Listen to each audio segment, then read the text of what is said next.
Hello అండి, అందరికీ నమస్కారం. Welcome to lucky Vaishi 21. ఇవాల్టి వీడియోలో ప్రాన్స్ దమ్ బిర్యానీ ఇంట్లోనే ఈజీగా ఎలా ప్రిపేర్ చేసుకోవాలో చూద్దాం.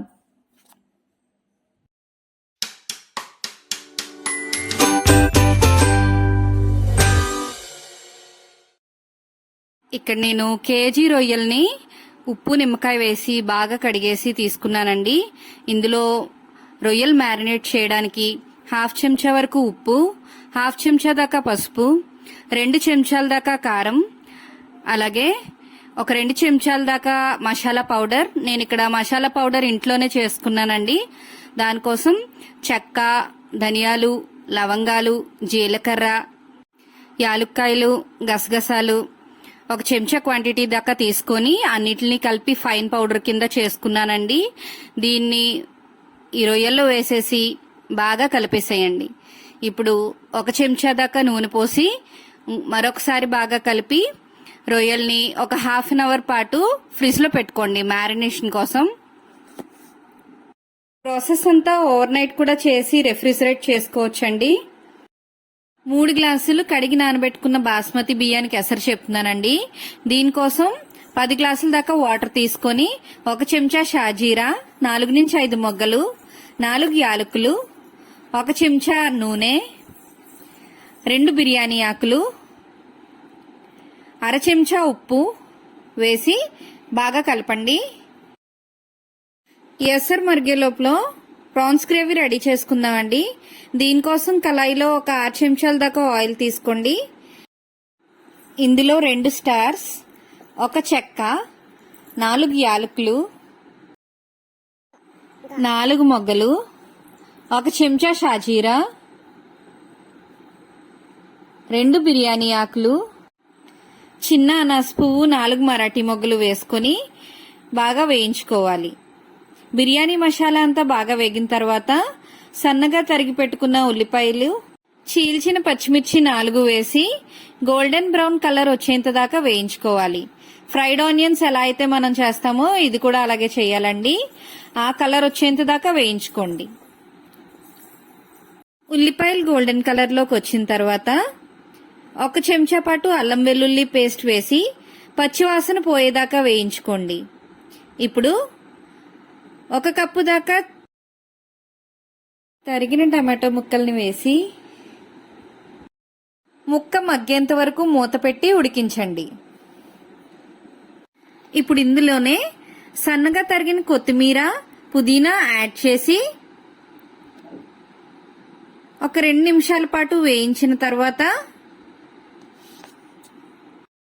1/2 చెంచాడు పసుపు, 1/4 చెంచా కారం, 1/2 చెంచా పాటు ఉప్పు వేయండి.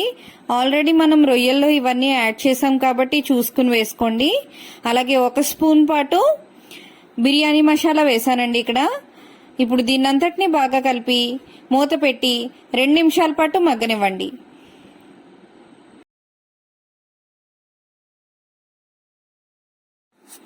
ఈ లోపు ఎసరు బాగా మరిగిందండి.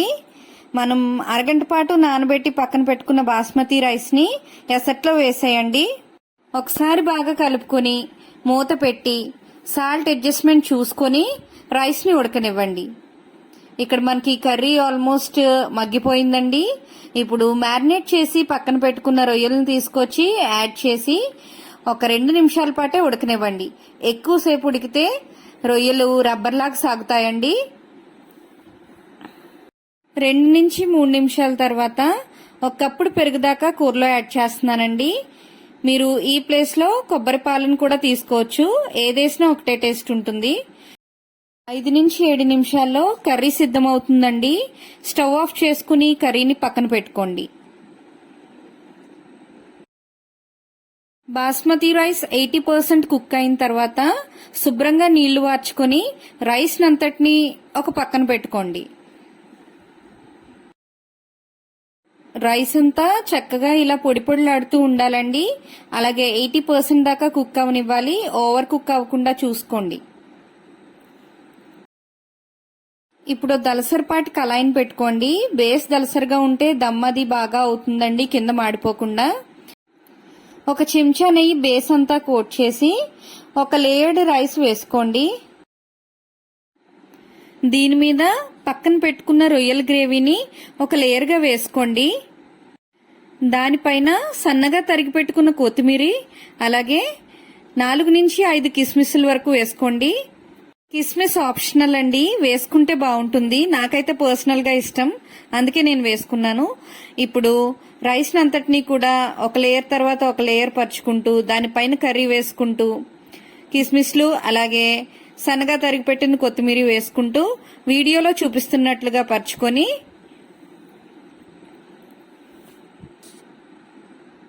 చివరిగా ఒక చెంచా నెయ్యి పైన వేసి మూత పెట్టి ఆవిరి బయటికి పోకుండా లో ఫ్లేమ్లో 15 నుంచి 20 నిమిషాల పాటు దమ్ చేసుకుంటే వేడి వేడి రొయ్యల దమ్ బిర్యానీ రెడీ అయిపోతుందండి. 15 నిమిషాల తర్వాత రైస్ మొత్తం కుక్ అయ్యి restaurant style prawn dum biryani ready అయిపోయిందండి.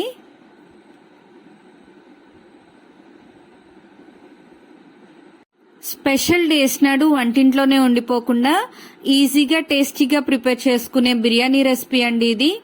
తప్పకుండా ట్రై చేసి మీకు ఎలా కుదిరిందో నాకు కామెంట్ సెక్షన్ లో చెప్పడం మర్చిపోకండి. రెసిపీ నచ్చినట్లయితే లైక్ చేసి షేర్ చేయండి, సబ్స్క్రైబ్ చేయండి. Thank you for watching. మరో మంచి వీడియోతో మళ్ళీ కలుద్దాం. బాయ్.